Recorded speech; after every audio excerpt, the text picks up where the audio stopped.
and protect people from their own self. And the only reason why most of these drugs are illegal anyway is because we can't control them. Marijuana is illegal now because they can't tax it. I mean, because they can't stop you from growing it. It's illegal now because you can't patent it. George Washington grew it. Well, we all know the whole deal behind it. The reason why it was made illegal in the first place is because they came up with a method of producing pulp from hemp that was much more efficient. The way they used to do it, back when hemp was a viable crop and it was used by farmers all across the country, when they made paper out of it, when they made clothing out of it,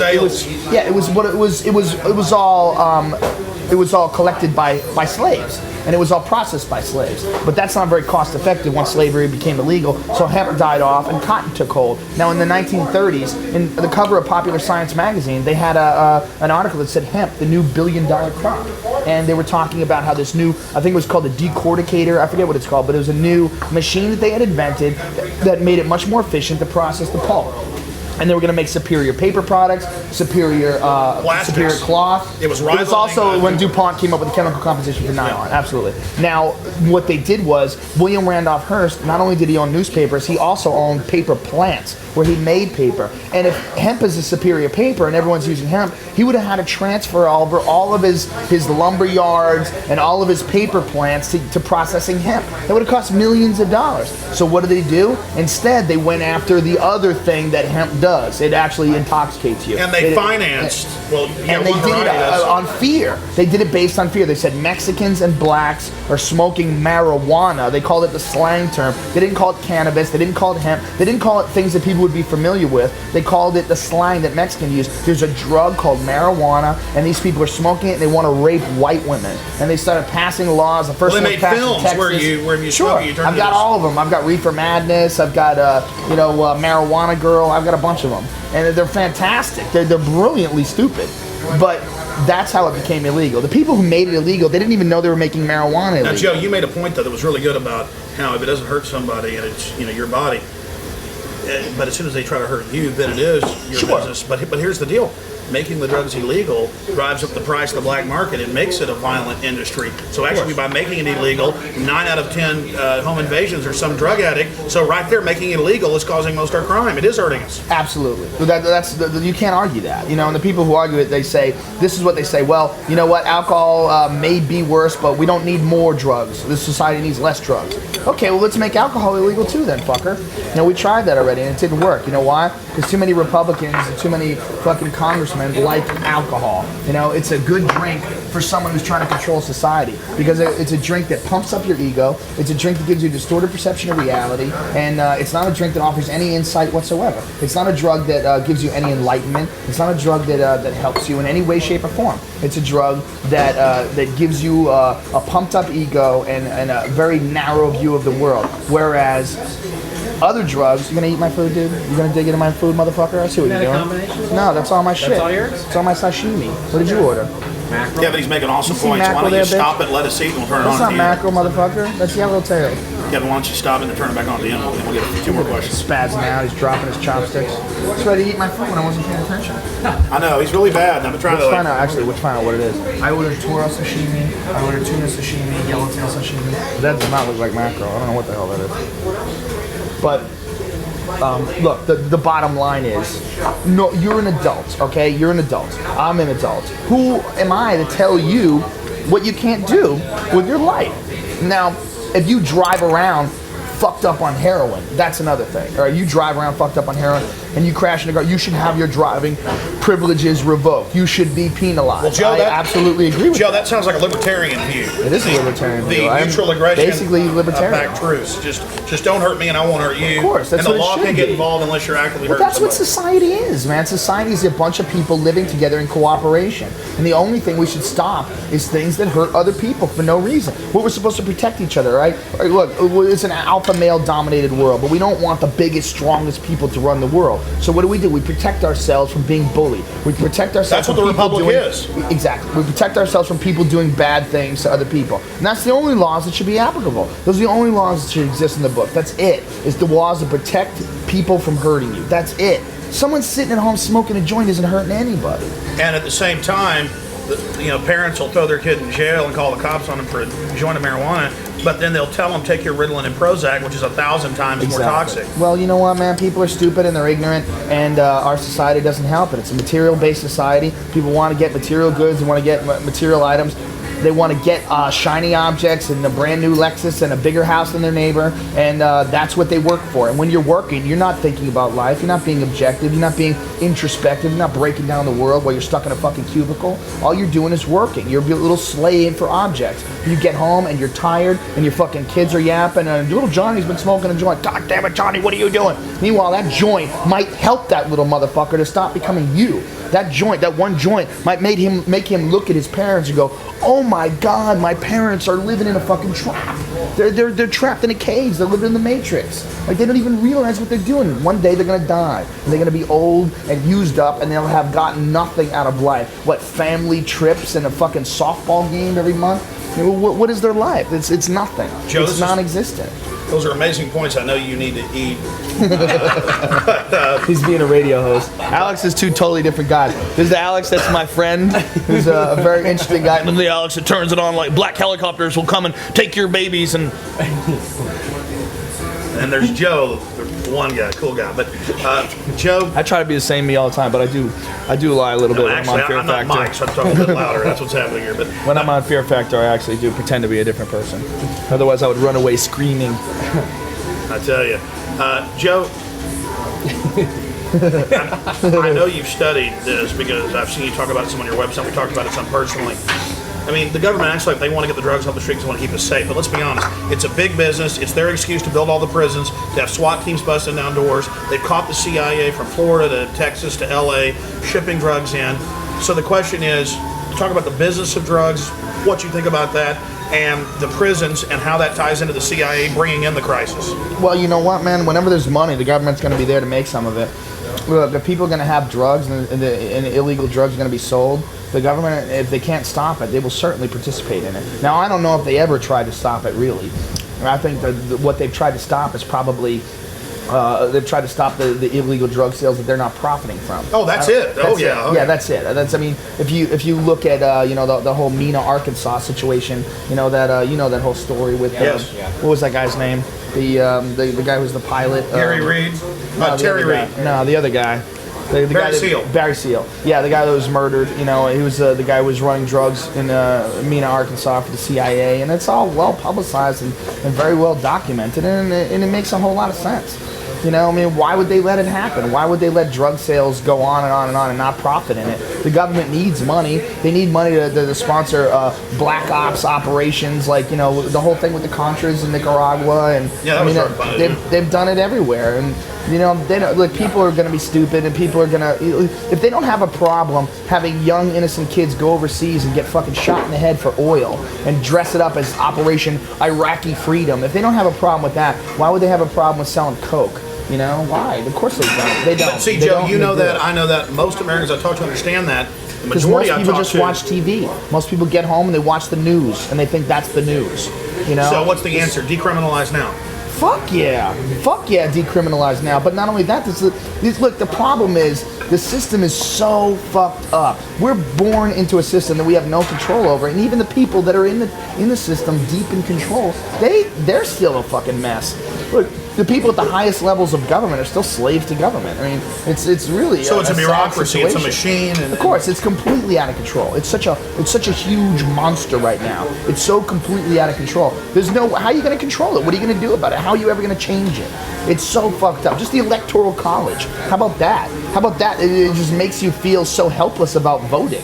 Just the way they process one man, one vote doesn't even exist.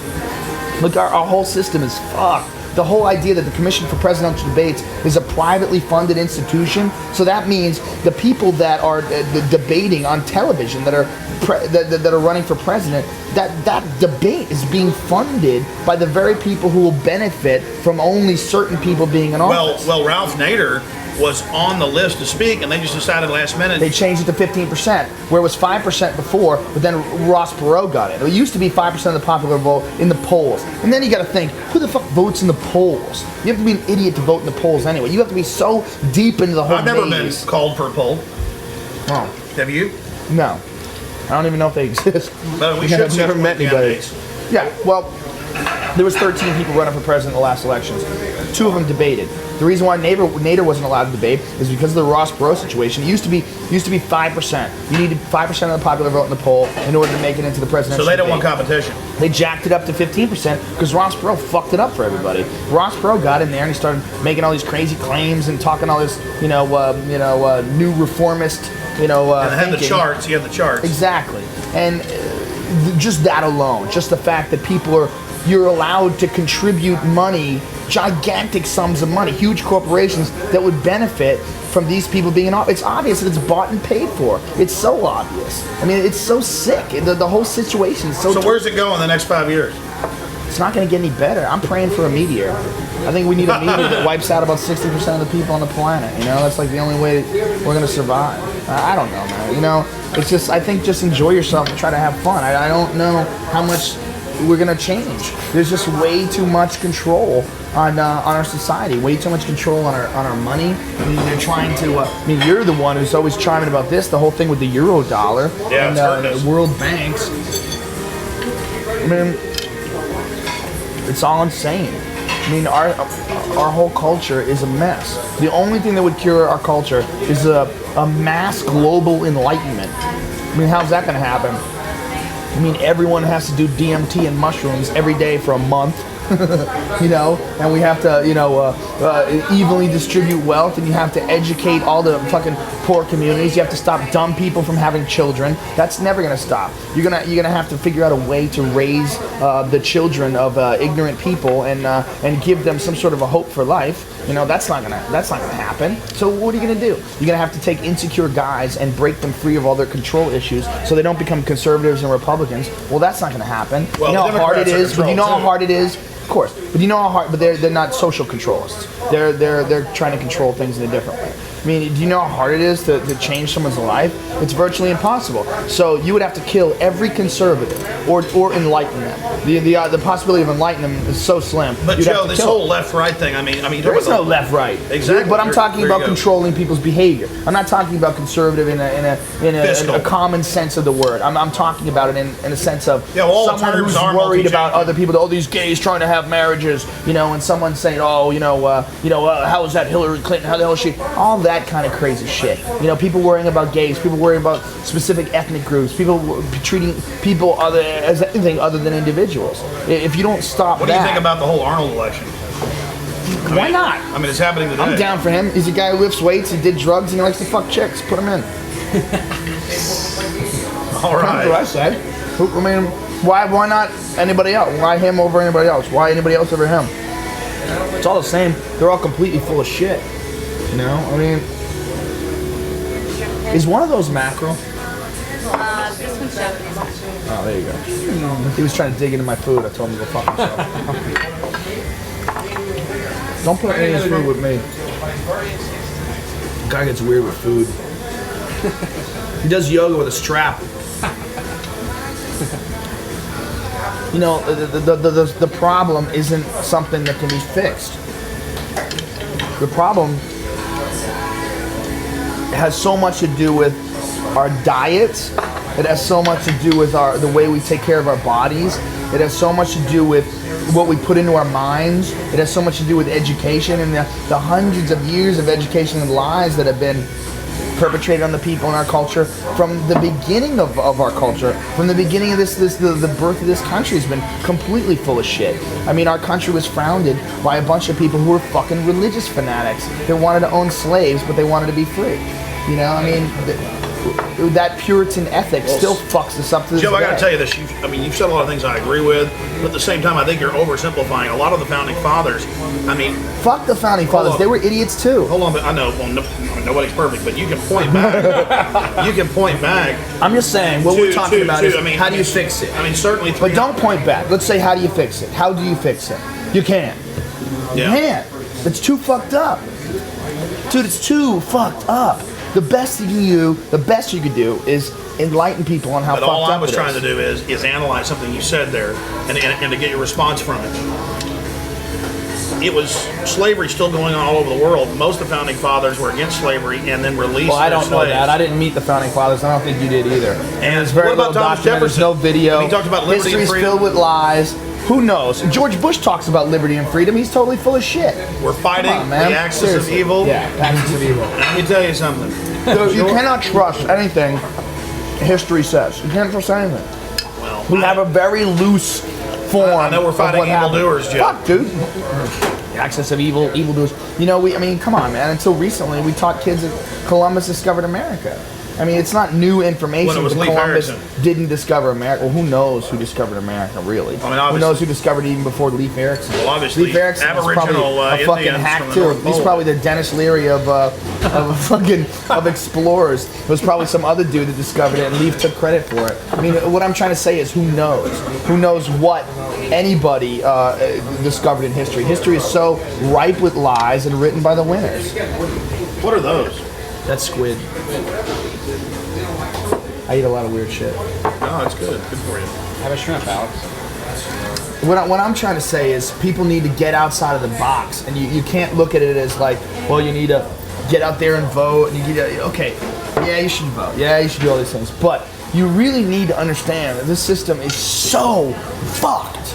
It's so gone on the deepest levels. Did you vote today? No. I don't care. I mean, when I say about voting for president, is that voting in America is like rooting on pro wrestling. It might make you feel better, but I don't really think it changes the outcome. Well, that's a good point. I think I've used that pro wrestling line before. That it's a people go, well, look, they're fighting, but it really is like a wrestling match. So we should talk about who owns the venue and who turns the lights on. Yeah, you know what? There's so many things to talk about, but at the end of the day, you know, I saw this Noam Chomsky speech once on corporations, and what he was talking about how corporations may be evil, but the people in the corporations don't believe they're evil because they're not evil. They're compartmentalized. Yeah, exactly, and that's what I think the government is. Well, this is I all I was saying about the founding fathers. what religion is is, too. that they were? I mean, to some of our standards, they were bad, but they were light years ahead. Who knows? Who knows? They were man? light years ahead of. I've read their writings. They were Maybe. light years ahead of a lot of people behind them. That's what I'm saying. They were bringing Okay, us they something. weren't light years ahead of Buddhists. They weren't light years ahead of Tibetan monks. They weren't light years ahead of a lot of people. But they got slavery all over those countries, controlled by the Buddhists and controlled by the. I mean, look at the Tibet? fruit. Yeah, there's slavery all over the place. And it's controlled by the Buddhist monks? No, but I'm just saying. I'm just saying in that I've society. got the documents to prove it. If you go to my website, Infowars.com, I'll show you. The Buddhist monks controlled slavery and prostitution What? and heroin use. Actually, the Buddhist monks did help Hitler. That's true. They had Tibetan monks. They're chanting for him, trying to defeat him. No, that's actually typed them. I mean, that's even on like. Wait, I thought you said they tried to help him. They're trying to help Hitler. Yeah. Well, they were Oh, they trying to said defeat him. You support Tibetan monks. You support Hitler. Okay. No, I'm serious, Joe. Because Hitler was into Eastern mysticism, Good. and he paid to have a bunch of Tibetan monks come there, and they found a bunch of them dead in the bunker with him. What? Yeah. They found a bunch of Tibetan monks dead in the bunker with Yeah, well, in the Hitler. bunker next door, yeah. I thought they didn't even find Hitler dead in the bunker. They found him outside with gasoline on him, burnt. But yeah, the bunker complex, right there at the right So he's a time. little shaky. A little shaky, ladies and gentlemen. I'm Changed a little bit. gonna have to turn the This is A the- game on in a minute. This is the Alex Jones problem. I'm about to turn the A game Alex on. Jones is a very smart man with a lot of information at his disposal. However, sometimes he doesn't have the answer, so he will just make some shit Hey, up. Joe, I told you 24 And he months will- ago about 9/11. You didn't believe it 24 then? months? And What did you tell me? I told you about 9/11, the government behind it. Well, Now 24 it's- months ago, 9/11 happened. I think everybody Exactly. knew about it. I told you that night. No, I told you that night that the What did you Bush was say? behind it. Okay. And So now, that and, still and, hasn't and, been and proven. now, yes, it has. Well, has it been proven that It's, Bush is behind 9/11? Michael Meacher, the big British minister over energy and environment, came out and laid out all the evidence. Because What'd he Bush say? wrote white paper documents called PNAC. Right. And they called for these type of attacks, and we have Northwoods and other plans that come together. Then we have the CIA running a drill that morning of flying hijacked jets into New York and D.C. buildings, claiming it was a drill for the CIA. There was a- That's how they ordered NORAD to there was a stand down letter- for. Go ahead. So there's a letter to Bush today in The Guardian by Michael Moore What does it say? asking questions that he would like to ask. Michael Moore would like to ask George Bush, and why other people aren't asking these questions. Seriously, Joe, I'm not. But a lot of it was on the ties to Bin Laden's family, how it's never Obviously. addressed, and also how Salmon. the Bin Laden family was allowed to leave the United States when there was no fly zone over the entire country. It's Pretty crazy shit.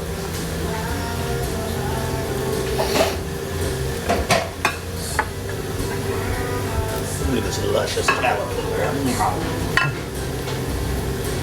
You know what? The bottom line is, it sounds like a cop-out to say that it's too fucked up and there's nothing you can do about it, but I don't want to waste my life trying to fix some shit that I can't fix. What I do want, I want people to be aware that you can't fix it. I want the people to be aware how crazy life really is. This is what I tell people all the time. If you ever think you've got a grip on life, if you ever think you know what the fuck is up, I want you to go outside and I want you to look straight up. And you realize there's 100 billion stars in this galaxy. This is one of hundreds of billions of galaxies in the known universe. All structure is an illusion. All society is an illusion. It's all we are talking monkeys on a rock spinning around in space, and that's it. That's on it. A standard planet orbiting a standard sun, 2/3 of the way out on the spiral arm of the Milky Way galaxy. Yeah, but bottom line is we're organisms. That's it. This whole concept of what's real and what's not real and what you're supposed to do, what you're not supposed to do, it's completely artificial. Joe, let me just say no one has any idea what the fuck this is all We wouldn't have the liberty and about. freedom we have now, though, if people wouldn't have fought against thugs and against tyrants. So to say give up, I mean, we still have, give up. I mean, black folks will still be pulling the plows. I'm not saying you said that, but you're saying it's screw it. It's only going to get worse. You can't stop it. No, I'm talking about voting. I'm talking about. But I think speaking out and putting your ideas out, if you don't put your ideas, I do put my ideas out. Exactly. But we didn't get a chance to vote for whether or not we wanted to go to war. If we voted, if the United States had a chance to vote, that's what it's supposed to be about, man. I agree. People to vote. Can I get another Diet Coke? So there's been a miscarriage of justice. I'm gonna support this big major corporation that fucking goes overseas. With aspartame and a deadly poison. Deadly poison if you're a fucking pussy. I could eat aspartame for lunch, dude. Check that shit out. Aspartame gonna come? Show them right there. Ladies and gentlemen, that's aspartame training. It was revealed today that Joe Rogan had been taking aspartame. Secondhand smoke, man. I said if you get cancer from secondhand smoke, you're a fucking pussy. Joe Rogan, destined to live to be 120. Become the next governor of California.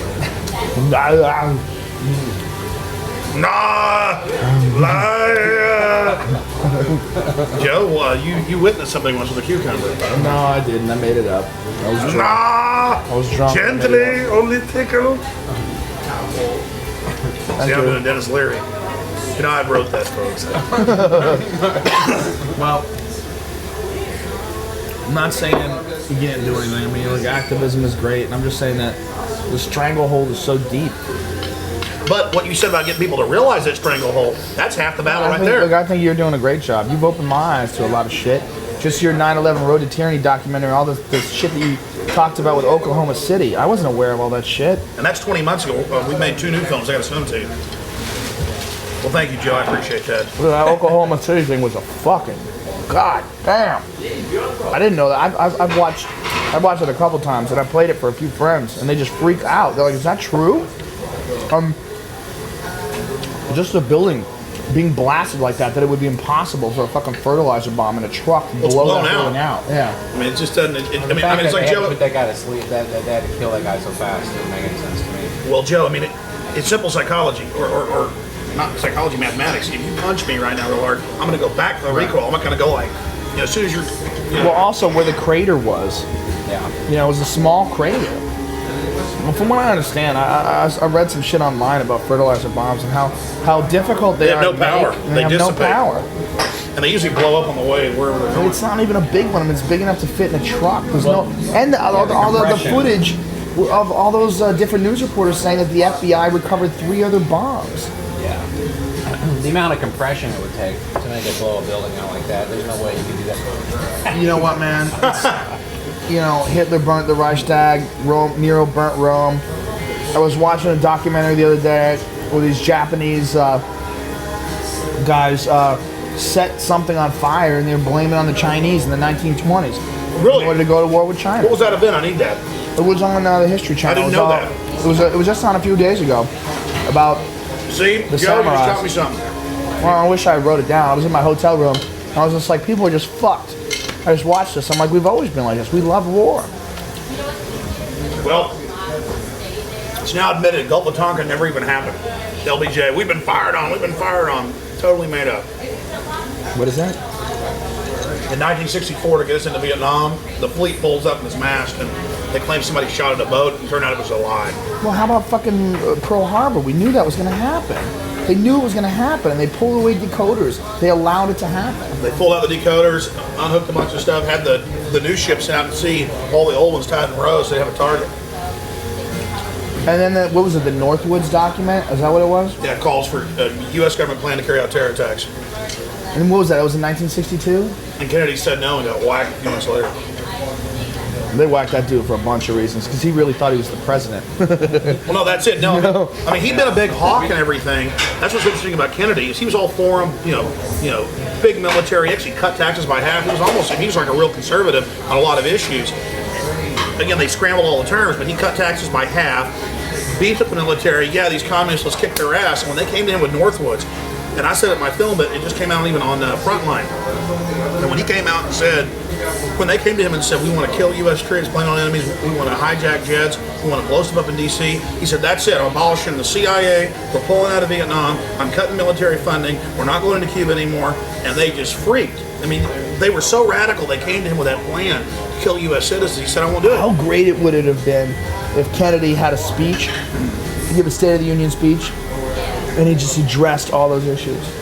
How great it would have been if he got on television and talked about what the CIA really does. That's why they got him. What he tries to do. Great point, Joe. That McKinney said the other night. Yeah. Well, 2 weeks before he was killed, he was at American University and he gave a speech. He said, soon I'm going to be exposing the greatest evil ever. Our government's been taken over. It's a famous speech. You can find it online.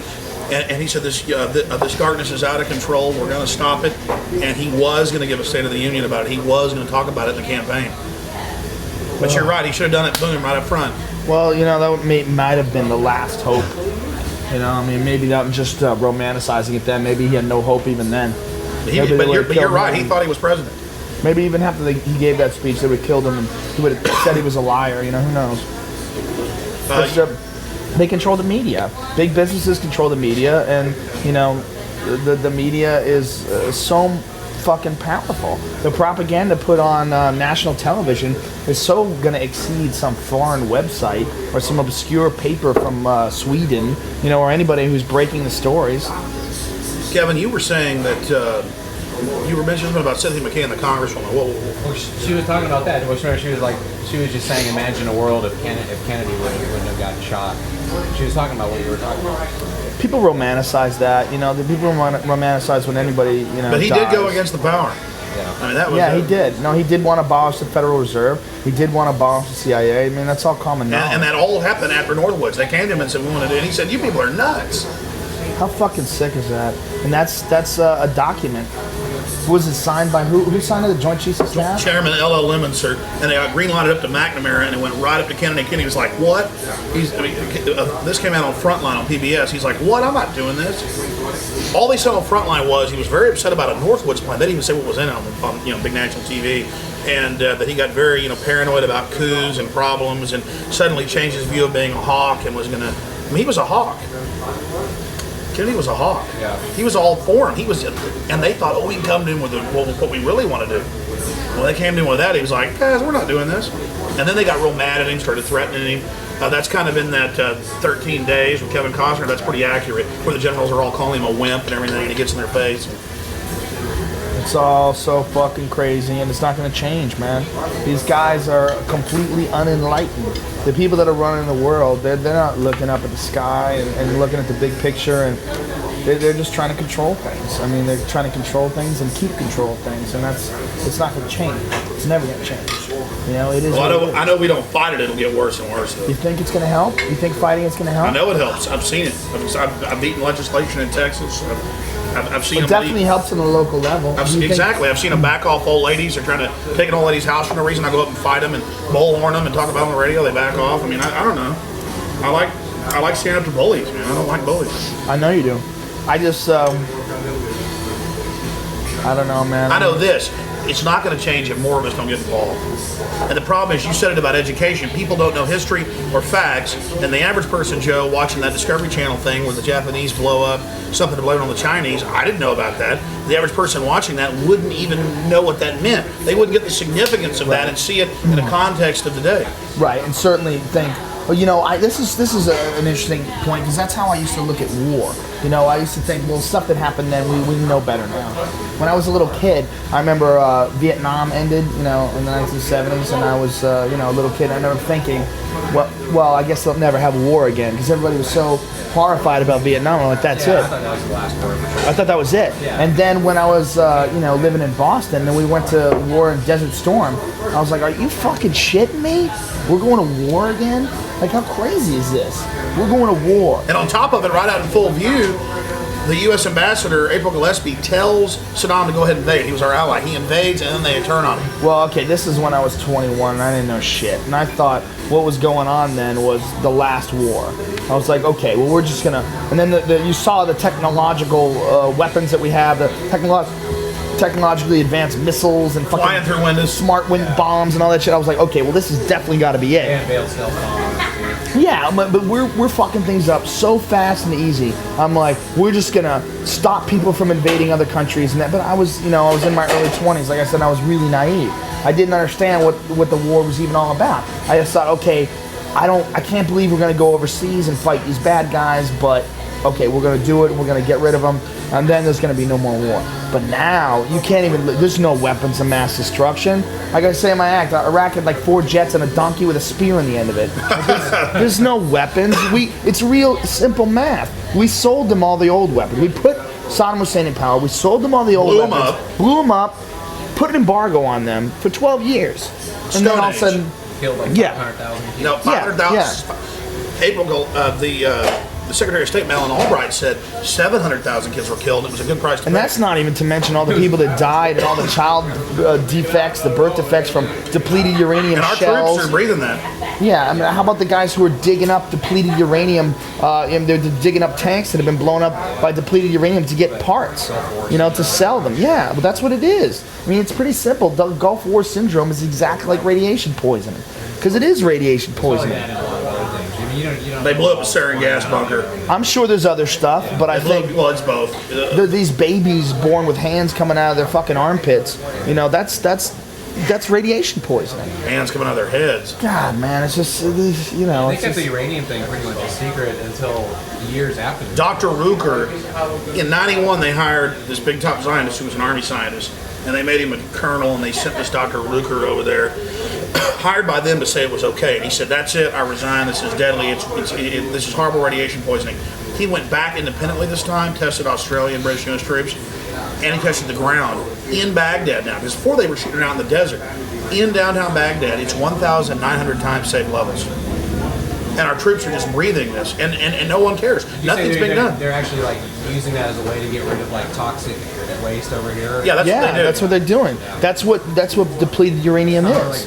It's nuclear waste because it goes through everything. It's the hardest substance known to man. It's the heaviest thing around. But when did they RU-238 or whatever the hell it's called? You know, that stuff goes right through everything. When did they it's like twice the weight of lead. RU-238, is that the abortion pill? Did I just make something up? Yeah, No, it's RU-486. RU-486 is the abortion pill. What's depleted uranium?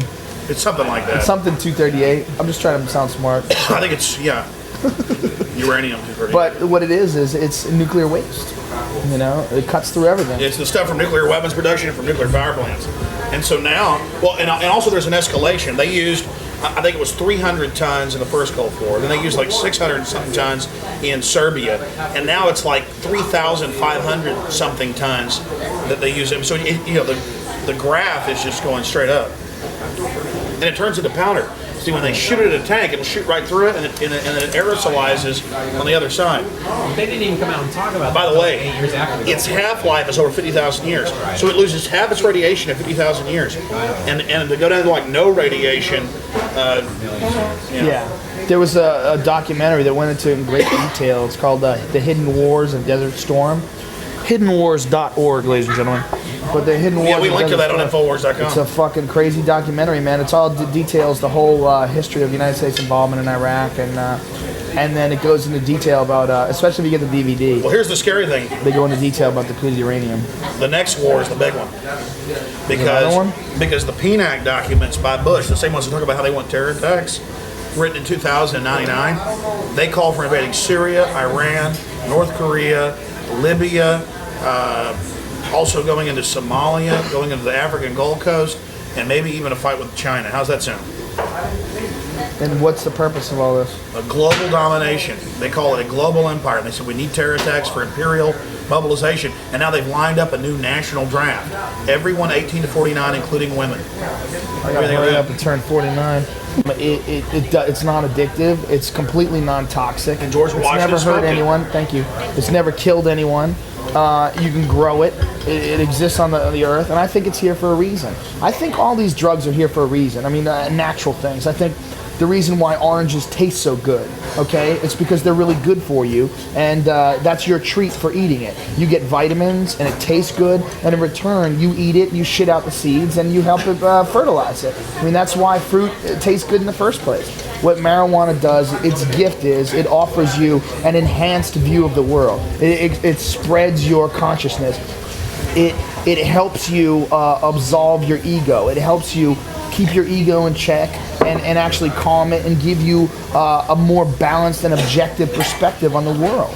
It does. People think marijuana makes me stupid. It hasn't made me stupid. It made me smarter. It made me more aware. It made me a better comedian. In the 3 years since I started smoking pot, my material's gotten so much deeper and more richer and more in depth, and I enjoy it more. I enjoyed life more. I've changed the way I look at things.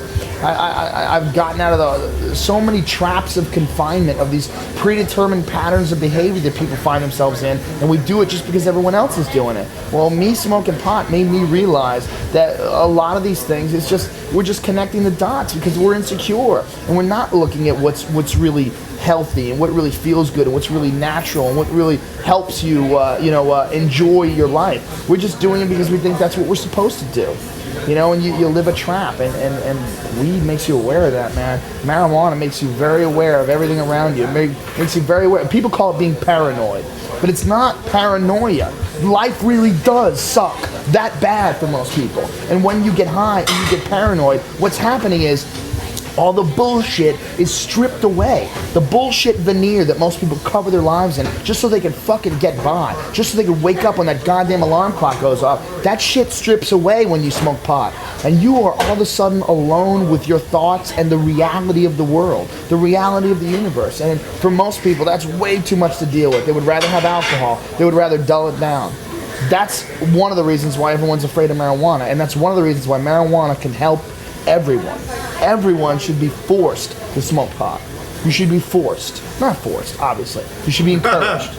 You should be encouraged. So everyone should be encouraged. Everyone should listen to someone who's benefited from it. First step, decriminalize marijuana so they can't pack the prisons. Well, you know what? It's just so much propaganda has been about it. There's so much propaganda about marijuana. People don't understand what the real effects of it are. They think it makes you lazy. They think it makes you stupid. I'm not lazy. All right, I've never been lazy. I have 2 fucking television shows. I work constantly. I never stop doing stand-up. I do stand-up every fucking weekend, even when I'm working 2 shows in a row. Even when I work Fear Factor in the day, I do the Man Show at night. I still do stand-up that He's night. built like a pit bull. I always work out. I do what I'm supposed to do, man. Because if I don't, then it bothers me. And a matter of fact, getting high helps me do what I want to do what I'm supposed to do. Because if I don't, then pot starts fucking with me. You're a left-wing hippie boy. I hope they put you in a forced labor camp. You know what? That whole conservative thinking, all of that stuff, it's just people are scared, man. I wouldn't call it conservative thinking. Man, we're conservative, controlling. That whole, drugs are bad, and that's all people are scared. Unless it's Jack Daniels. Yeah. Ain't nothing wrong with drinking a half old gallon Scotch. of Jack Daniels and driving your 18-wheeler. Well, Joe, you're looking good. You're more fired up than even before. I didn't know that was possible. he is just percolating and exuding energy. And You know what, man? It's a fuck, dude. And the only way to decriminalize drugs is to make people aware of what drugs really are. Drugs are Tylenol, Prozac, Zoloft, alcohol, I agree, Ritalin. caffeine, Ritalin, everything. Drugs are constantly. When you take NyQuil because you have a cold, you're taking a drug. Drugs are everywhere. People say I don't do drugs. And so they've just but picked I a few drink. drugs to make them illegal, so they have a way to get in our life. and try to control Yeah. us and have somebody for prison to do the work for them. Exactly. Meanwhile, the best drugs are the ones that are illegal. Mushrooms are illegal. They never hurt anybody. Why are mushrooms illegal? Mushrooms are illegal because they ran tests on them. They had fucking people, infiltrate these, mushroom cults, in the 1950s, and people who were having all these religious experiences on mushrooms, and they had people from, whatever government branch went into it to infiltrate these, and they were undercover, and they took these mushrooms and had horrible trips. Well, of course you had a horrible trip, but you're a fucking evil cocksucker working for the government, trying to, find out what could happen to people when they take these drugs. Mushrooms, that's another thing that absolves you of your ego. So really, they're horrible people, so they're going to have a horrible... Well, they're deceiving people, and they're living a bad life, and, like, if you're working for the if you're fucking dumb enough to be working for the government at all, anybody dumb enough to take a job with the government shouldn't be allowed to work for the government. Anybody who's dumb enough to want to work for the FBI shouldn't be allowed to. Anyone dumb enough to work for the fucking Central Intelligence Agency. If that's what you're fucked up enough that you want to control people and you really want to work for the Central Intelligence Agency, of course you shouldn't. Well, that's true, Joe. We see the criminal mind, the control freak mind, gravitates towards those positions. In fact, take like police and people in those positions. They have a higher rate of criminality, a higher rate of being child molesters, a higher rate of being drug dealers, a higher rate of thieving people, of being sociopaths, and that is fact, folks. So the government tells you, let us run your life, let us be the bosses. Well, who was the teacher's helper in high school? They were all douchebags. Who's the guy who ratted you out because you were smoking in the hallway? They were all douchebags. He later goes to jail for ripping off old ladies with junk bombs. And look, they're cool cops, dude. I know a lot of cool cops. Yeah, I'm saying why? Because they needed a job. They needed a job, and they thought, hey, maybe it would be good to help people. Yeah, maybe I could help people. I could fucking stop crime. There's a higher percentage of bad people in there, though. Yeah, there's a lot of bad people doing it. Look, there's a higher percentage of bad people that are actually criminals. And corporate criminals and regular criminals, saying, yeah. but there's a higher percentage, of whatever. It's fucked. I'm trying to. It's fucked, dude. The situation's completely fucked. What are you gonna do? Well, we're talking about it, and that's better than nothing. Enlighten people, educate people. Hope they get it. You know what's happening when people who are really, really wealthy, like these guys that are funding this. Kevin, you know about this. These guys that are funding this. Those really rich millionaire guys that the drug czar is always going after because they're trying to legalize marijuana. You know what I'm talking about? That whole group of people that the government's. You don't know who I'm talking about? Yeah. There's wealthy folks that got those together. really, really rich guys. They're famous guys. George Soros. Yes, he's one of them. There's a few billionaires that are they're trying to have marijuana legalized. They say it's destroying society. They talk about the police state. They were behind that thing in Vegas when they were trying to legalize it in Vegas. And so now they're like targeting them and going after them. Yeah, big time. As usual, Kevin doesn't know. Yeah, how can you not know? You're making a drug war movie. Put that in the fucking film, pal. We'll get me hooked up with this guy in Vegas. Well, no, it's George Soros. He's in Europe. Yeah. I can hook you up. Well, there's a bunch of people in America too. He's got a New World Order though. But it's kind of like the other angle of it. Yeah. No, I guarantee the Scary Johnson guy did in Mexico. Yeah. Well, that's a great interview you did. No. It's all fucking crazy. It's all fucking crazy. No. In fact, I've got him talking about the whole thing in Nevada. You know what scares the shit out of me? When people my age think marijuana should be illegal. Oh, you know what? You're just gonna make a bunch of fucking losers out there. You make it legal, and everyone's No, you're gonna bring the do price it. down, take the crime out of it, and the government won't have an excuse to put you in prison. Not only that, think about the weed that you're getting now. These are all chemists that fucking flunked out of Berkeley, and the guys who are making weed now. Is that your thing? No. Something's done cooking over there. I mean, think about the chemists that are making weed now. The botanists. Those guys they're probably dropouts and weirdos. And do you know how fucking great weed would be if you get the people who fucking make Marlboro cigarettes addictive? If they could get a hold of weed and just really pump it up and make it super powerful. You think? Maybe. I don't know. Maybe not. Well, you said they don't want people having that consciousness expander. Maybe once they got a hold of it, they would use it for good. Yeah. Another thing the drug war has done too is it's actually made. You're getting that, Joe? I got it already. Always a sweetheart. TV money, baby. Huh? You always say that like after it's already done. I flaunt that TV money. Well, no, I saw him. There goes Kevin again. That's the only reason I have TV money is to spend it. Cool. Well, cool. That's how Kevin ends everything. Well, cool. There he is, maximum root. Damn, Joe, you're really getting like his shoulders. He's going. I'm just insecure. I want to pick up more chicks. Is your glasses, Ben? Oh yeah, you gotta always lose everything. Yeah, sunglasses. Those are some cool shades. They're black flies. Where's the bathroom? I'll be right back. Sir, where's the bathroom? It's right around the corner, dude. Roll was flat. Thank you. Hi. Hi. The sun was 17 miles away. Actually, Jesus said it was round. No, he didn't. No, he didn't. That was propaganda. That's propaganda. So, Joe, how do we get rid of the drug war? I don't know, man. How do we stop it? I'm just a comedian, dude. No, but people want to hear your view on this. Come on, I'm just a dirty comedian. Look at what marijuana's done to him. It's made me fat and lazy. Now, see someone who smokes marijuana, very good Almost shape, every day. healthy. Look at me, I don't smoke it. I'm a fat blob. You should smoke pot. It helps you lose weight. Now, see, I'm a fat blob. Because if you smoke pot and look at yourself in the mirror, you'd be like, oh my God, what the fuck am I doing with my body? And then look at Joe, Mr. He-Man. His shoulder's about that wide. You know what's weird though? The wider my shoulders get, the more my dick shrinks. Is that related? That's not true. Is that related? I don't know. I'm not an expert on it. You're not an expert on dick shrinkage? No. Yeah, man, my dick's really little right now, but it's crazy. It's crazy. It's little, but it attacks. Well, Joe, we're walking along down the Hey, street. let's cross over here so I can get a cup of coffee. Here. Sure, I'd like one too. We're walking along on Sunset Strip. Alex Jones is in performance mode, ladies and gentlemen. If you could just be yourself all the time, wouldn't that be better? Then every now and then you puff out your chest and become Alex Jones from the radio. I am being myself. Exposing the truth. He's gonna kick my ass. Look, he's about to go. Bam. I had a sprawl. I got nervous there. I had to get low. Oh, I was only gonna do something. He piled around my head on the concrete. Come on, buddy. You know I wouldn't do that to you. That's just this guy. This guy's aggressive. I'm gonna get him. Here we go. Come on, kid. Come on, Kevin. Kevin Booth, ladies and gentlemen. Kevin Booth, one powerful Fight son the of a power. bitch. Kevin's working the camera. Yeah, he is. He's a major league troublemaker. One of my favorite songs. Going in here. Nah, this place sucks. This is a 2-bit dumb pickup joint.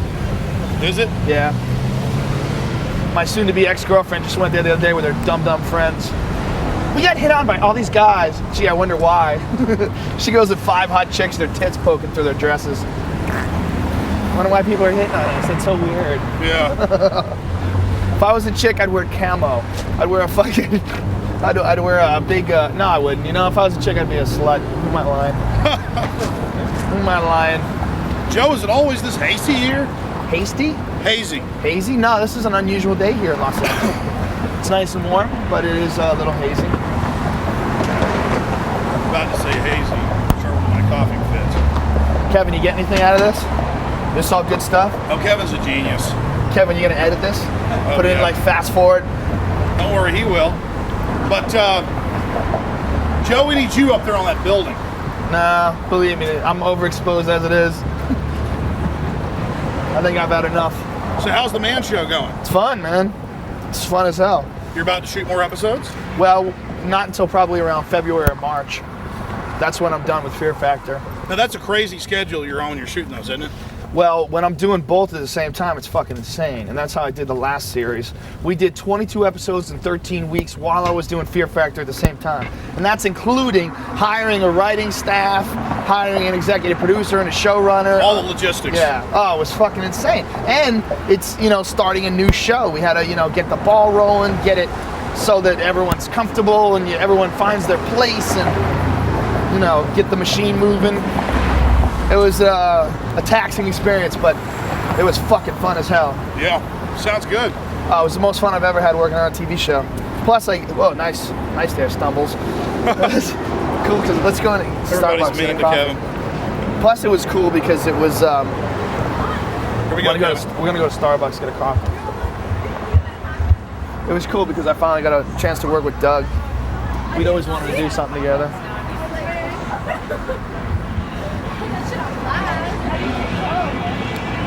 What's up? Can I get a grande coffee, please? What do you want, dude? What are you getting? No, I'm just a coffee. Yeah, I was thinking like a regular coffee. What size? Grande? Would you like a grande as well? I'll take a small one. You want anything? You fucking fruitcake. Can't you just have a cup of coffee? I always get that at Starbucks. Get made fun of. Just think about all the non-manly things you've done today with your yoga and your straps and Kevin Booth's actually the most sinister person I know. he needs a steak and a glass of whiskey and a violent Chuck Norris movie Chuck Norris. to push him over the top. He needs to balance him out for the rest of the day. He needs like some thanks, man. Some Now I gotta thank Joe missing for a in cup of coffee action. too. You need like missing in action 2, you know, to get you push you over the edge. The yoga, dude, it's hurting you. Here, brother. They're gonna make your drink now, Kevin. Got any good drug war questions that you ask me? Think of one.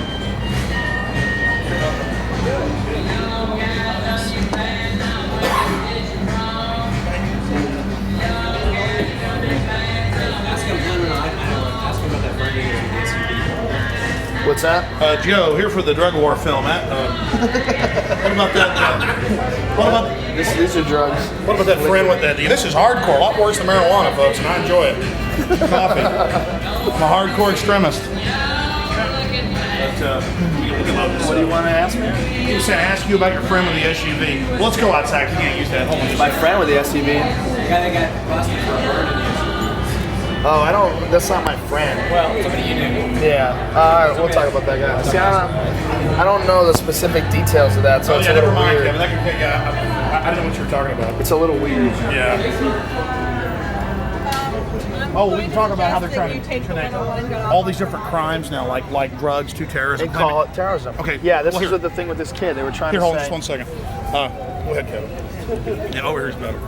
Yeah, that's a very important question. Because it kind of led into something. Yeah, right here's fine. All right, well, stop. Okay. I'm gonna get out of a shot here. Why don't you zoom? He's directing you. Let's just go back to the hotel. Yeah, let's do that. Chill out there. That is a damn important question. Yeah. Here, Kevin, and then. Okay. People see a camera and they see a celebrity, and Yeah, they're starting to. it's a lot of weirdness happens.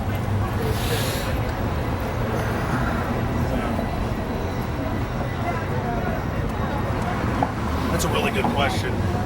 I mean, to address. I know that Kevin will use that in the film. Well, sure, that's what the whole Patriot Act is really all about. It's not about stopping terrorism. The new Victory Act says one marijuana cigarette or any other type of anything that's even controlled, even pills, you're talking 20 to 90 in prison. Okay, it actually What? says, yeah, any drug possession. They haven't passed it yet. They're trying to.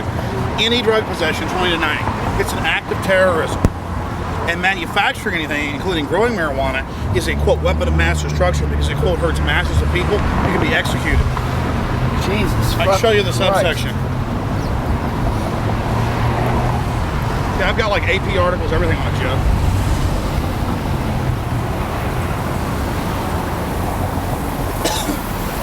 Hey, Kevin, you need to interview this guy in front of you.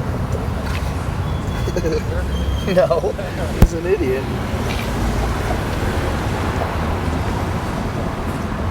Joe Rogan gives an infomercial for marijuana. It's wonderful. I do give an infomercial for I know, it's marijuana. good stuff.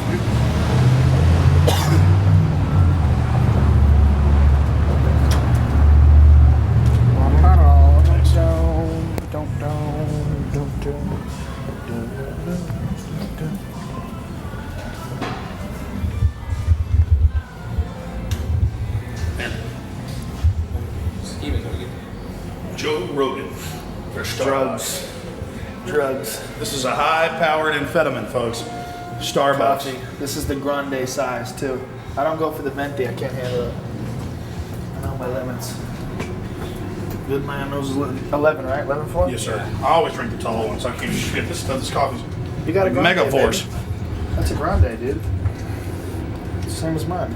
Grande. All right. I told them a tall. All right, fucked you. Now look at them. They screwed me, gave me a bigger Trying to drink. get you hooked? Trying to get me hooked like at a schoolyard, Give selling you me a this lecture poison. for free. No, that's from me, baby. That's from me. Don't worry. I got Kevin's. Look, I got two. I need more. Oh, yeah. I'll hook you up. right. Yeah, that terror question, I'm glad we thought of that. Kevin kind of led me into that. Good job, Kevin. Did something right today.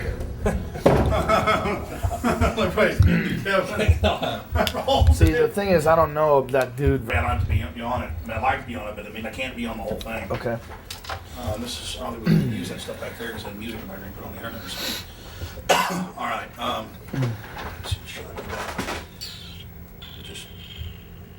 That's pretty cool. Is that a big fat close up? No, it's kind of like it looks great. It actually looks really good. It's like Muscle Man. All right. Right there. Just...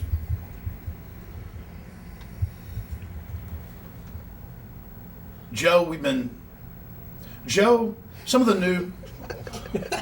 Hang on 1 second. Dude, it's funny. I'm just asking him a question. It's not like I'm going to ask a serious question. It's funny. Alex, being funny is good. Yeah, man. That's what I do for a living. I know. I just... You can't get upset when you make me laugh.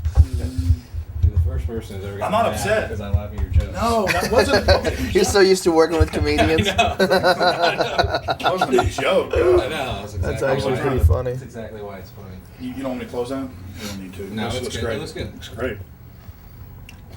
He gets the back of the ball cap. It's like he's a Muslim. I believe in Allah. All right. Hala, mala, hala, hala, bala, hala. And then, I tell you what, the guy we had on Fear dancing Factor. around, oh, Habib, I have brought it to you. Let me strap it to myself and walk into the cafe. 72 veg in the wait. Now, see, if you went like that to the airport, you'd walk right through, Joe. Probably. Did I tell you about the guy who won Fear Factor and was speaking in tongues? No. Yeah, he was a real heavy-duty religious dude. You know, and he once he won, he started clapping his hands. Hallelujah! You are gracious, God. You're so beautiful, God.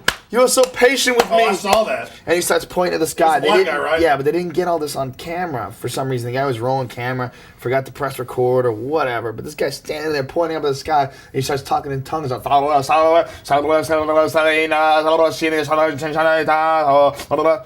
I'm like, what are you doing? He said he's speaking a holy language. Joe, you had an experience a lot of us have had at the airport where somebody with a giant turban that could hide 20 pounds of C4. Well, it wasn't a giant turban, but yeah, it was a turban. Well, we saw a guy come in here with a giant turban that could... How giant? Was it huge? Like Yeah, it looked like a beehive on top blimp? of his head.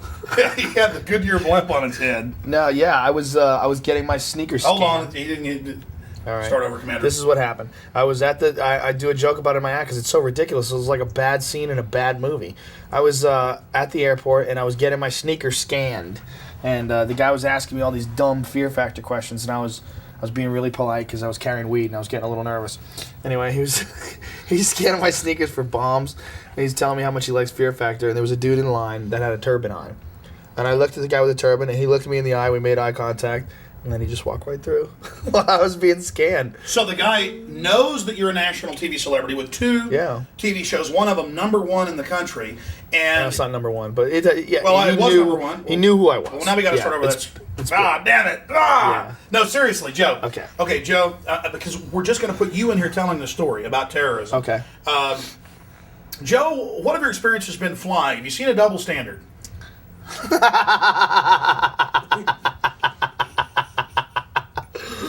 Well, you know, I mean, I read about Al Gore getting scanned at the airport, and like the former vice president is going to say, you know what, this whole me being president thing didn't work out. I'm turning to terrorism, you know. So they're trying to let people know that, you know, everyone's equal, and even Al Gore has to be scanned. And it's ridiculous. I mean, the randomness is just silly. I got scanned because I bought my tickets a couple weeks in advance, so I got red flagged. So they're running my sneakers for bombs. He's checking my sneakers. And he knows who I am, and he's asking me Fear Factor questions. So I can't believe that. Is that really real? Oh, I'll tell you what, I couldn't eat that stuff. And we always watch it during dinner time. I gotta tell you, it's probably upsetting. So this guy's asking me all these dumb questions, and I'm trying to play along. And right while this is happening, there's a guy in line with a turban on. And I look over at him, and he looks at me, and we make eye contact, and the guy just walks right through. And he just walks right through. Did you say anything to the screener at that point? I just laughed. I just said, I can't even believe this is happening. I said, this is so funny. Here's a guy, he's dressed like a fucking genie. And I'm being scanned. They're scanning my sneakers. I do, joke. I say the tips of his shoes curl up in a circle, and they're scanning me. Check him. I want to know what goofy shit he believes. I mean, he's wearing an outfit. And, religious freedom, the whole idea of religious freedom to me is all religions are retarded. Every single one of them. They're all anything where a person tells you they know what's going on and they can help you and, they're going to give you the secret knowledge. It's all bullshit. It's all a cult. I don't care if it's been around for, as long as Scientology or it's been around as long as Islam or Christianity. It's all ridiculous. So when I see someone wearing an outfit, I know that's a zealot. That's a guy who's really deep into whatever crazy bullshit, and I would like them to talk to him. Well, I know that whenever we flew into Los Angeles, there was a guy getting on the plane to come here who had a turban that you could hide, 10 pounds of C4 in. I mean, a giant brown turban. But they were very busy searching old World War II vets in wheelchairs and old ladies. And the idea that there's a God and this God has a dress code is fucking retarded. A lot of those turbans also, though, Joe, developed where it was really cold climates up in the mountains and it just really keeps your head warm. But I can see now in L.A. walking around with a turban. It was July. It happened in July, Well, this happened just a few days ago, and it's pretty hot here, and the guy was walking around with a turban the size of a, Goodyear blimp. Mini Goodyear blimp? That sounds like an exaggeration, Alex Jones. Yes, it is. I'm now stealing from you. I'm what's his name? That was the whole point of that. No, but, Joe, drug war question, really important drug war question. You ready, Kevin? Yeah. Okay. There's been a lot of new legislation. Patriot Act 1, now there's Patriot Act 2, there's the Victory Act 1 and 2. And Patriot Act 1 says that any crime, including all drug crimes, are considered terrorism, so you lose your Bill of Rights and Constitution. Now under Victory Act 1, as well as Victory Act 2, they're saying that any possession of any controlled substance can get you 20 to 90 years because drugs are an act of terrorism. So Rush Limbaugh is going to go to jail for 20 to 90 years. We know it'll be selectively enforced. And then now on top of that, they're saying that manufacturing any type of drug, including growing marijuana, could be punishable by death because it's a weapon of mass destruction. So, yeah, take the Limbaugh... Because you're affecting many people. Yeah, so take the Limbaugh thing, take the Victory Act thing. Just tell us what you think about it. Well, it's all insane. I mean, any legislation, we discussed this already, any legislation controlling your use of any substance that's not going to hurt anybody but yourself is ridiculous. The only thing we should protect people from is people's actions. I mean, if you get fucked up on NyQuil and you want to go drive your car and smash into people, NyQuil is very legal, it's very available. But, the point I'm trying to get at here, Joe, is that how can they claim that this is only about fighting terror, we wouldn't use it to take their liberties, then now they're saying that they're going to put somebody who has one joint in prison for 20 to 90 years saying it's terrorism? How is it terrorism? It's not terrorism. It's insane. I want to know, how does this stuff get passed? What would you tell me? Because you're much more familiar with the process than I am. Who drafts this stuff, and how does it get passed? John Ashcroft drafts it. The Democrats check off on it. In many cases, even make it worse. The first Patriot Act was rewritten by Hillary and Chucky Schumer, and then Ashcroft signed off on it. And they all want power and control. The Democrats know they'll be in later, so why shouldn't they give Ashcroft complete dictatorial power? And so on October 27, 2001, they passed the Patriot Act that changed the definition of terrorism from bombing and kidnapping and killing to Section 802. Any action that endangers a human life that's a violation of any federal or state law is now an act of terrorism, and now you can be punished under all said subsections. And the said subsections are life in prison, 50 years in prison, 20 years in prison, secret execution, no jury, no trial. It's all right there in Patriot Act 1, and we thought this is insane. Now they've got Patriot Act 2 they're trying to pass, Victory Act 1, 2, so they're passing it because a bunch of criminals up there, a bunch of just nutcases want total control, and the average American is so in the dark because the media won't tell them what's in here, Joe. What do you think they have to benefit from passing these drug laws that would make possession of one joint being punishable by so many years in jail? What do you think they have to benefit from that? If they can't get us on welfare, and if they can't get us into the shrink's office, they want to get us in the criminal justice system. And the biggest business in the United States now, bigger than entertainment, bigger than microchips, is prisons and security. And they're building giant prisons all over the country, and most of them are privately owned, and these privately owned prison corporations are owned by the big defense contractors, who in turn own the dominant media, who are the majority shareholders, and they want to go to an economy of tens of millions of Americans in prison. And so that's it. We're going into Prison Planet America. We're going into the slave labor camps, the whole 9 yards. So you believe that the people who are drafting this legislation, that their ultimate goal is to imprison a bunch of people? I know the lobbyists that contribute to their campaigns. I know at the focus groups they go to, where they all get them together and basically tell them what to do in both parties, are telling them, yes, the people that put money in our pockets, the military-industrial complex, they want more prisons, they want more laws, they want stronger penalties, and they come back and sell it to middle America and to people who believe in this corruption. They say, oh, we got to do this to keep the children safe, when in reality it's about getting people in prison to build widgets, and that's it. So the people who are drafting the legislation, they're doing it because of special interest groups that put them into that position. The people that funded their campaigns are telling them that that's the agenda they would like them to support. Yeah, and if they don't, they're going to get smeared in the media and they're not going to get any money. And so they're all a bunch of whores held hostage, and most of them are sociopathic and want more power and don't care and are happy to do it. I've talked to a lot of them who have their arms really twisted and say yes. I've talked to a lot who have their arms twisted and say no. And then they get targeted, no matter what party they're in. Their own party will target them. The Democratic Party, the Republican Party will target them if they stand up for freedom and liberty. So the whole political system at that point in time is really just a game. It's really just a game. I mean, it's not. They're not trying to represent people. They're not trying to make society better and strengthen the fiber of our society and make the laws better and make them more just and help people and try to make a society that everyone can function in and get ahead and prosper in. That's not what it is. You're saying that it really is all just a game. It is a big dirty game, a big dirty business. And just like how Noam Chomsky talks about corporations being inherently evil, but the people in corporations aren't evil, you think these people that are a part of this whole gigantic system, this whole bureaucratic system, do you think they realize what they're doing, or do you think that they just feel like they are going to pursue this because this is going to help them achieve their goals, and they don't think of it as being an evil thing? Well, I think it's a little of all of that. It runs the gamut. You got some who are sociopathic and evil and love this stuff and want to centralize power because they see themselves in that power structure. Then you got others who just are social climbers, and this is just what we do. It's what the lobbyists say. It's what the RNC and DNC tell us to do. But you don't think a lot of those people are panicking when they see this legislation? Like, Jesus Christ, this is like 1984. A lot of them are upset. And that's why shit. our voices, a lot of them, I've talked to them personally. I've talked to a lot of congressmen and women, and they feel like this is scary and bad. But when there's 100 lobbyists every day outside their door, and the news is saying this is all good, it gives all this craziness kind of a feeling of normalcy. That's why it's so important when their constituents mob them at a meeting, or when people write them letters or do call them, when they get a lot of those calls, it does affect them because it lets them know, hey, this really is normal for me to think this is bad. So it really is a battle against good and evil. That's why it's so important that we're involved in speaking out. Now think about it. I'm fairly aware about what's going on in the world. I mean, I'm not as tuned into it as you are, especially the whole political arena. Well, you're more tuned in certain areas, and I'm more tuned in other certain areas. I'm more tuned into social things. All right, you're far more tuned into legislation that's being passed and civil rights being eroded. You're far more tuned into that stuff than I am. The average person isn't nearly as tuned in as I am. The average person's way, way, way in the dark about all this stuff. Most people don't even know what the fuck the Patriot Act is. We went outside on Sunset and just started grabbing people and talking to them about the Patriot Act. Most people have no idea what it is. They're completely in the dark. What can you do about that?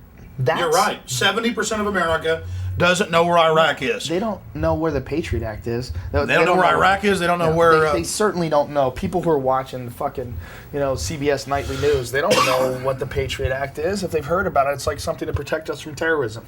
Well, it gets back to people need to start valuing information, valuing being informed. And Joe, that's why it's important that the few intelligent celebrities like yourself that are actually involved and want to talk about this stuff and are concerned. We need to see more of our leaders who aren't just in government but are in other facets of society stepping up and telling folks that this is important because you're leaders. You're a leader. And so it takes leadership. We need more real leadership that won't be bought and paid for by the military-industrial complex that's basically buying up our society. How about this secret agent exposed in the CIA? Turn to the news right now, man. Look. There it is. Secret agent exposed. What this is. 20% of all the people that work for the CIA are undercover. 20%. Yeah, spying on their other 20%. Employees. They either have jobs overseas, where they're supposedly doing one thing, but they're Most actually of them are in doing the another media. thing. Most of them are in the media. How crazy is that? A lot of these guys you see reading off teleprompters on national news, this is admitted, get CIA paychecks on top of it. Isn't that supposedly the story with Dan Rather? Wasn't it like a big thing on Dan Rather? A lot of these guys, yeah. Being a CIA operative, and he has access to news before anybody else. And there was some thing. Well, there was a PBS Richard special Belzer wrote about in his book. There was a PBS special about 6 years ago where Dan Rather accidentally went live earlier, and the tape got out of them a day before the Iraq War, showing where the bombers were hitting and how everything was happening and why the president had done this. So they had actually been scripting it and were working totally interfaced with the Pentagon. Now, something like the Patriot Act, was that drafted before September 11th? Yes. Because it's a massive document. It was hundreds of different bills that they could never pass because they didn't have the pretext of, we've been attacked. And yes, exactly, Joe. Almost all of it. Take the Section 213, sneak and peek provision. You heard how they can break in your house without a warrant, take whatever they want, leave whatever they want, and not even ever tell you that they were there without a warrant? Ashcroft tried to pass that twice in '99 when he was still a senator from Missouri. He tried to pass it under the Anti-Methamphetamine Act and the Fugitive Apprehension Act. Had nothing to do with methamphetamine, nothing to do with fugitive apprehension, but they're good-sounding names. Well, we're for getting fugitives, aren't you? Well, you're for stopping methamphetamine, aren't you? But all it did was allow the feds and then to authorize the states to not even have warrants anymore when they come in your house or sneak around your house or plant things on your computers or put cameras in or put bugs in. Now, do you think that this is to discourage dissent? Yes, it's a chilling effect. They're announcing a lot of this to scare everybody so we shut up. But imagine this, Joe. Even with Echelon and the NSA listening to keywords and listening to all the phone calls and faxes and emails, imagine all the keywords and imagine all the data for those analysts, even if they had millions of analysts, which they don't at the NSA, National Security Agency. It'd be like coming home and having 1 million emails to read and 1 million faxes and letters, just the stuff that was gleaned from keywords. And then imagine trying to have an investigation off that or track us. Very astute. Hardly anyone, Joe, comes up with that point. Absolutely. They're announcing all this to scare us as a chilling effect because they know that our consciousness is being raised. A lot of people are getting aware of what's happening, are starting to think outside the box, so they're trying to announce, yeah, we'll arrest you for having one marijuana cigarette. Yeah, we're going to put you in prison for life. Yeah, we're watching everything They're just keeping you scared. Well, that's what I always thought about this, like this whole idea of the carnivore system that monitors your emails. You know how many fucking emails there are? Who's going to monitor these? About 4 billion a day. Well, who's the guy who's going to read these emails and find out if you're a terrorist? So if you get red flagged by saying Al-Qaeda or explosion or bombs or C4. There's millions of articles that say Al-Qaeda every day. Right. No. Who is red flag? That's what I always thought. This isn't protecting anybody. You're not going to be able to find the terrorists through that stuff. You're just making people scared to say things in email. That's it. They want to, and what is the internet? It's an emerging alternative media threatening the old established media, and so they want to create a chilling effect there. I said that a long time ago. I said the media, the internet was a huge mistake because what they've done is allow people to communicate uncensored with other people all around the world. That's never happened before. You've never had the ability for one person to do a pirate radio station, basically, that everyone in the whole fucking world could tune into. And that's threatening the establishment. Think about Infowars.com, if I give you a plug right now. I mean, your website is just done by you. It's you in Austin, okay? You have this website that millions of people all over the world can click on and read all the documents and read all the information. That didn't exist in the 50s. That didn't exist in the 60s. That didn't exist 85. through Kennedy, through Vietnam, through Kosovo. This is all new shit. You know, when the Contras, the whole thing that was going on with Nicaragua and Oliver North, there was no documents online that you could go to where the average person could read what the government was really up to and who had to benefit from it and have a whole a series of, documented, ladders where all the money was going and, categories or timeline. Exactly. I mean, that was never available until now, until the internet. I mean, this is a huge resource that I think that they feel like they have to combat. Well, that's amazing, Joe. And also, the polls are showing that about 60 to 70% of Americans, depending on which poll you look at, are against having marijuana being illegal. So what do you see? You see them call it terrorism, you see them come out with all this draconian legislation, and suddenly you see all these new TV ads, all these print ads, every newspaper I open, almost every government website or Washington Post website I go to, it's all, find out the truth about marijuana, it's worse than we first thought. Yeah. All this garbage, and so it's a counteroffensive. They know we're waking up. A lot of people are waking up, Joe. I've done over 1,000 radio interviews the last couple years, and almost everybody that calls in, even on conservative liberal stations, they're waking up. I'm on right-wing stations and people are like, decriminalize drugs. So they're losing control, and they know they're losing control, so that's why they're trying to up the ante and bring this tyranny in right now. The question I have to you is, how do we counter that? Well, it's got to be education, right? People have to know about it. And the only way, look, about drugs, someone like me definitely helps, all right? Because, look, I'm not a loser. I'm not unambitious. I'm not trying to escape anything. I'm not trying to hide from anything. I smoke marijuana because I think it's good for your mind. I think it expands your consciousness. I think it gives you a different perspective on the world. I really, honestly believe that. I don't think there's anything wrong with it. And it's completely untoxic. More people die from aspirin every year than die from marijuana. No one's died from marijuana, ever. Over 400,000 people die from alcohol every year, and they don't have numbers on those that have died from marijuana because they don't exist. Right. Now, how many 50 to 90,000 die in drunk driving accidents every year? I mean, they have these ads on television. They talk about marijuana, that 1/3 of all people from fatal car accidents, they test positive for marijuana. Yeah. 100% of them are on fucking alcohol. 100%. Those people that test positive for marijuana, if they get in a car accident, either the car's an accident or it's a fucking alcohol-related thing where they're drunk and they smoke some weed too. About 30% of the population is they're on jacked. But about 30% of the population is smoking marijuana. So. But you know what? Look, if you get in a car accident, they've done studies that show you that marijuana does not impair driving. Yeah. It does not impair motor skills. I do jujitsu high. I've done jujitsu high where you're fucking strangling dudes high. It doesn't bother me at all. I've hit the bag high. I go to the gym high. It doesn't fuck with you. It just gives you a different experience. It just makes you feel different about it. What fucks people up more is the fact that they feel like, whoa, I'm not in control. I'm on something else. But if you just relax and go with it, there's nothing wrong with it. Marijuana doesn't fuck up anything. It's just a ton of fucking lies. So all these people that are talking about substance abuse causing car accidents, it's fucking alcohol. Alcohol completely impairs your judgment, completely impairs your motor skills, and it's legal. And no one's trying to stop that from being legal. In 1933, when alcohol was made legal again, when Prohibition stopped, they had to have something new. Right. They had to have That's when they went after marijuana. In fact, I'll shut up. Say it. It's better. It's true. In 1933, when Prohibition ended, which I believe was in 1933, there was a lot of people that were out of work. Those people were put back to work when marijuana was made illegal. When they closed down, when they were closing down speakeasies and arresting people for making gin and all that crap. Once they stopped doing that, there was a lot of people that were chasing after people who were making illegal alcohol, and now these people had to have a new job. What were they going to do? Well, it was very convenient to make marijuana illegal. A couple of years later, they just went right back to it. The same big business behind chasing down alcohol was now chasing down marijuana. And in fact, the people who, half of the people that were supporting, this whole problem with prohibition, half of the people that were supporting, chasing down these alcohol gins, closing down these speakeasies, they were drinking alcohol themselves. It's well documented. Alcohol has been around forever. You have alcoholics. Alcohol is an addictive substance. You can't just make alcohol illegal. It's far easier to make marijuana illegal because it's not a physically addictive substance. Alcohol is physically addictive. To just shut it down and say no more alcohol and not offer any treatment programs, first of all, to say it's illegal anyway is ridiculous, just because no one should be able to tell you what you can't do what you can and can't do with your body. But to say that it's going to be illegal and then the government not offering any way out physically, any help, any detox centers, there was none of that. They just said it's illegal.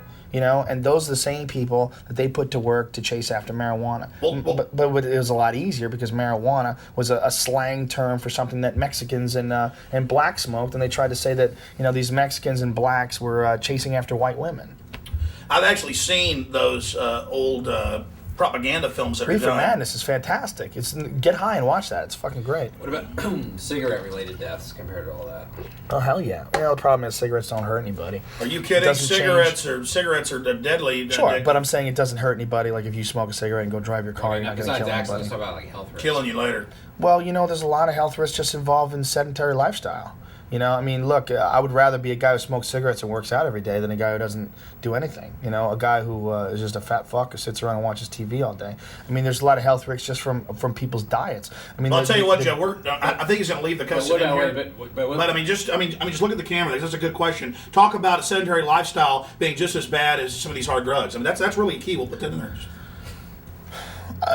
It is. I mean, what to say? I mean, just say it though, so my there's- voice isn't squeaking in the background. Well, the idea that what they're trying to do is, help people and make you a more healthy America, a more healthy society is absolutely ridiculous because a sedentary lifestyle is far more dangerous than marijuana smoking. A sedentary lifestyle is far more dangerous than drinking. I mean, just sitting around on your fat ass, eating food all day and watching television and not having any exercise and taking, toxic processed foods into your body all day long. I mean, that's why people are dying.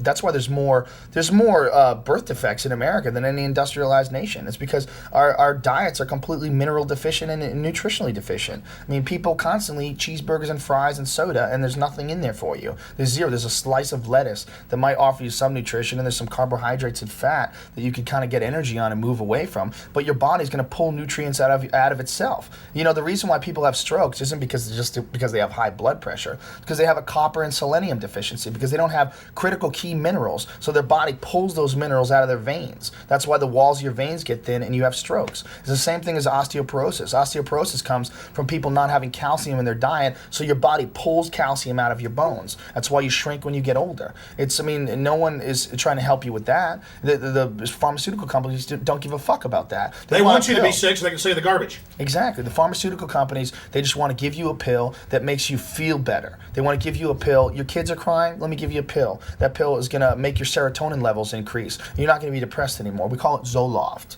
We call it Prozac, whatever the fuck they call it. But that's what they care about. They don't want to help you. They don't want to say, look, here's the real problem. The real problem is you have a certain amount of fight or flight chemicals in your body. You're an ape. You're basically a hairless ape. You're a talking monkey on a planet, and your body is meant to do things physically. It's meant to chase after food. It's meant to hunt and gather, and you have to exercise it. If you don't, those chemicals just store up in your body, and you're going to become depressed. You're going to feel horrible. Your body's going to break down. Your tissue's going to soften. Your muscles going to atrophy. You're not going to be healthy. Yeah, I'm ready to work out. Goddamn! What you really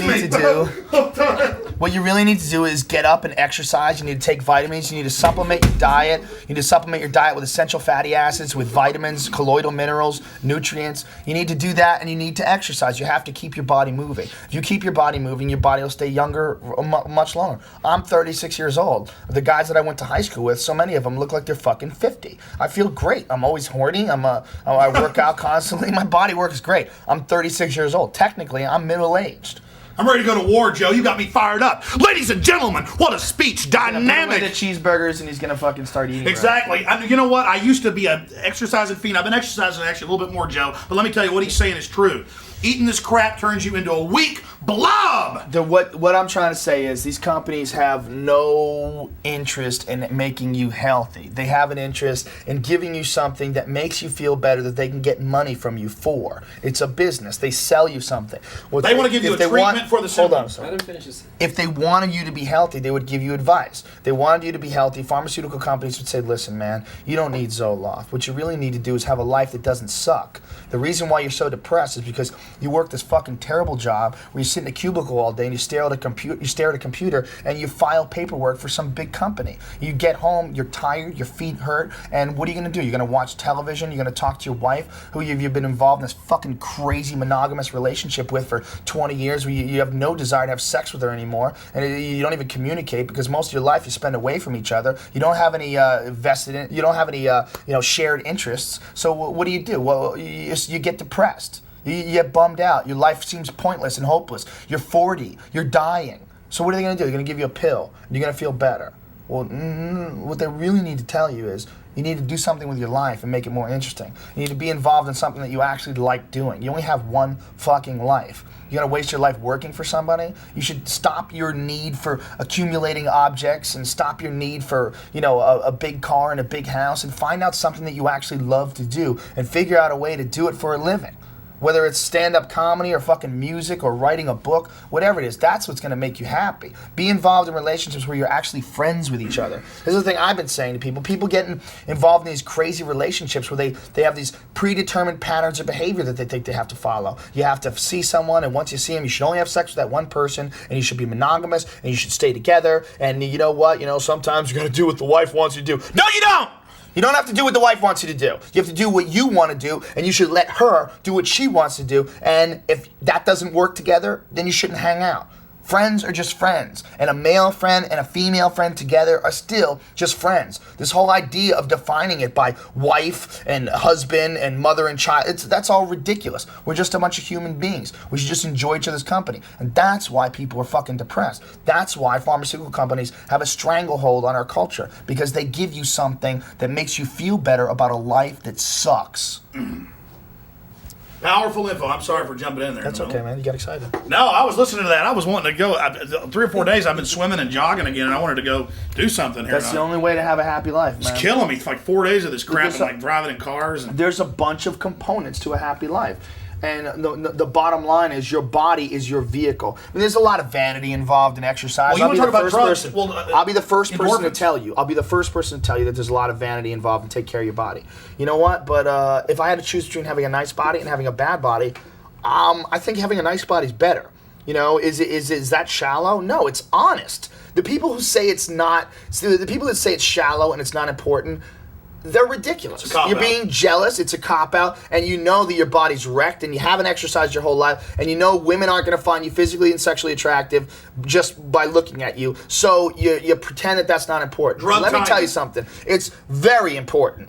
When girls see your body, and a girl takes my clothes off and she gets into it, and they're turned on by you physically, that's fun. A girl with a hot body is fun. Anybody who denies that is ridiculous. And anybody who thinks that a girl who has a hot body has to have a shitty personality is a fucking moron. That's ridiculous. They're not mutually exclusive. A girl with a hot body can be really interesting, just like a chick with a shitty body can be a fucking moron and stupid, and often is. Phone call. There's a drug tie into this. Can you That was talk probably about, a very important room service call. Can you talk? Hold on just a second. I'm being Endorphins. serious That was here. the big deal coming in. I'm not in this. I'm not in this, Kevin. This needs to be Joe. This is for the film. It's not me dancing around or yelling or any of that. Well, it's No. The important question. okay.